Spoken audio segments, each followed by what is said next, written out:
Greetings. Well, as you can see, I'm getting ready to work on the DF. I'm finally getting around to doing this. It's a rainy day.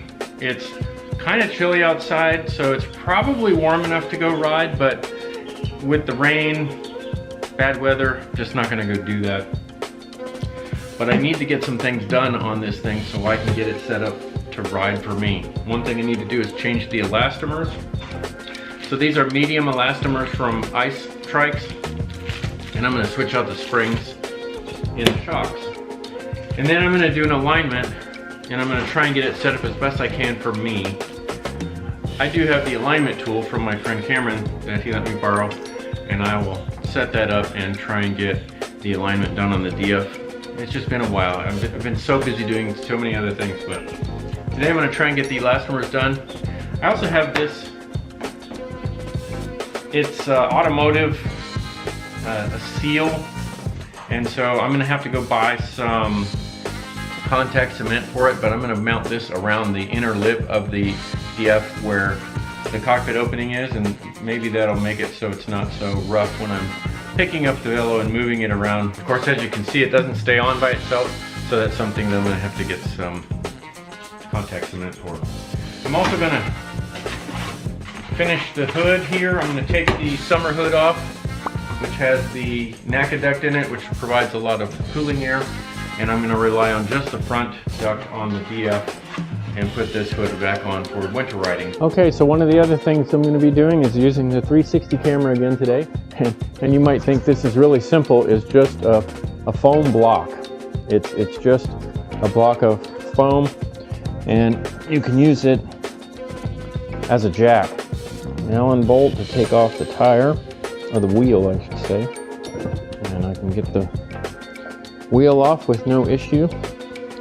But one of the nice things about this Velomobile, Bob did a bunch of little things to this Velomobile that I really like. One of them is he uses magnets a lot, and there's a magnet here, and this magnet is in place for the windscreen that you can put here. So there are a couple of places on the Velomobile that have magnets, and they're covered up by a clear vinyl so they don't scratch them. Well, as I take the hood off, I can put the screws here and they don't go anywhere. So that's a nice little feature for when I'm working on the Velomobile. It's a nice little feature that I don't have to worry about where are the screws and if they're going to get lost, where they're going to go. All right. Now, it's so much easier for me to get access to the insides of what's going on inside here. I can get access to the bolts for the struts, so much easier. If you recall, when I did this in my Quest, I had to flip the Quest over on its side and get in and out from the inside and the outside and all this stuff. One of the things that they've done on the DF and on several of the new Velomobiles that are being produced now, several others have an access hatch in them now, and it just makes things so much nicer to work on when you have to actually work on the Velomobile. So what I'll have to do is I have to... Well, that's no good.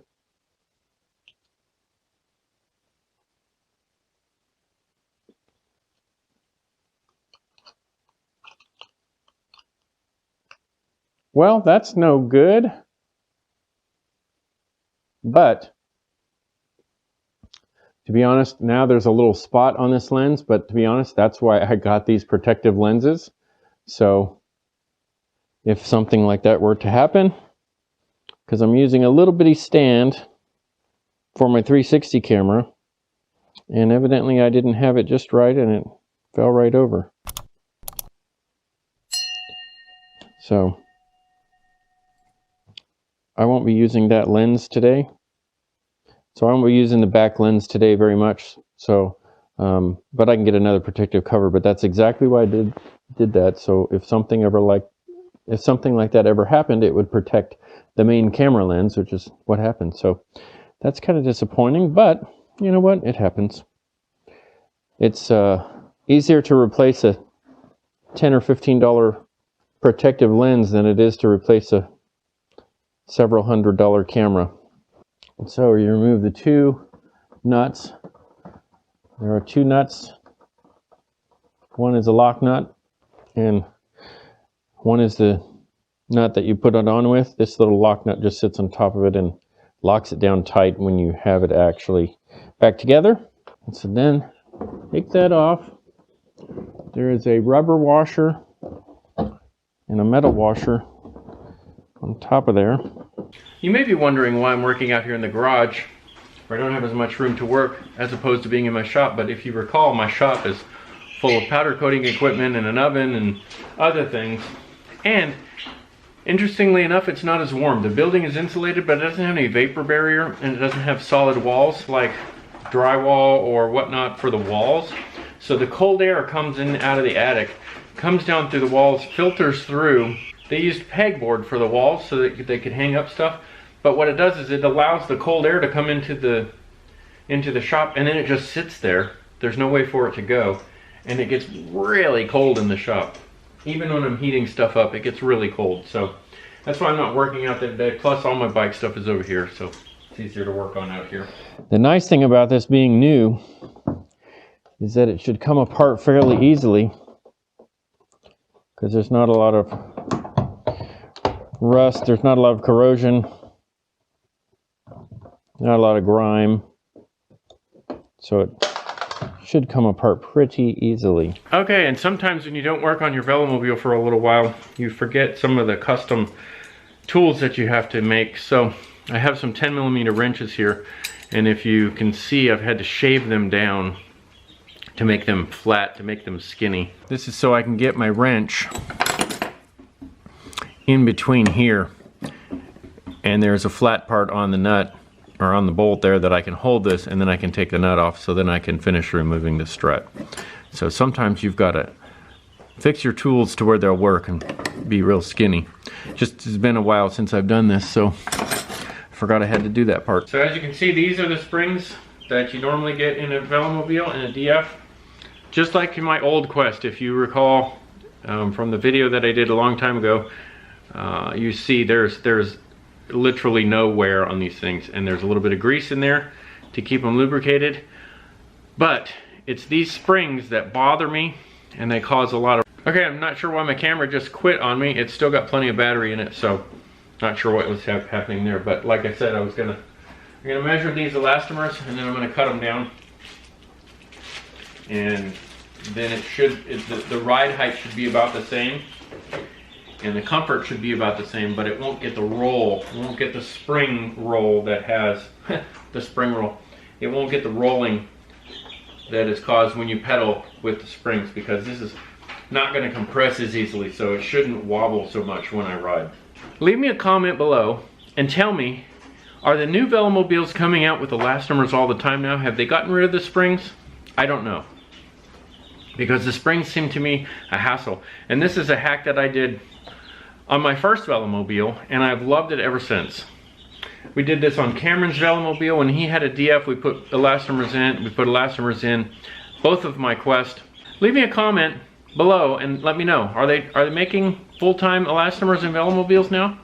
A little harder to cut than I remember last time, but I just trimmed it down because these are obviously, they're manufactured by ice trikes. They're for ice trikes. They're not for Velomobiles. But I wanted to get the same size. This is the same length as the springs were that I showed you a moment ago.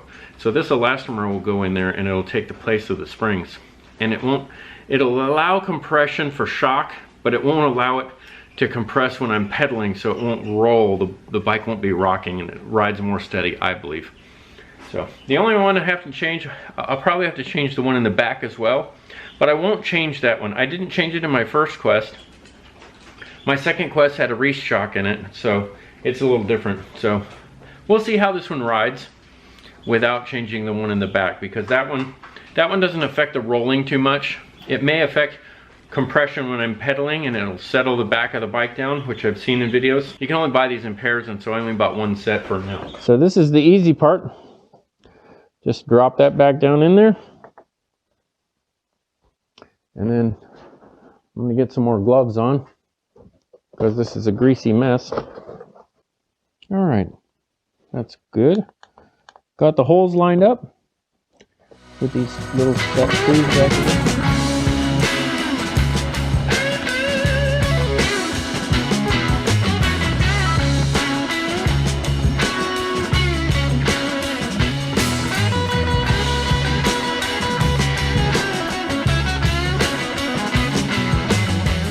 So that's it.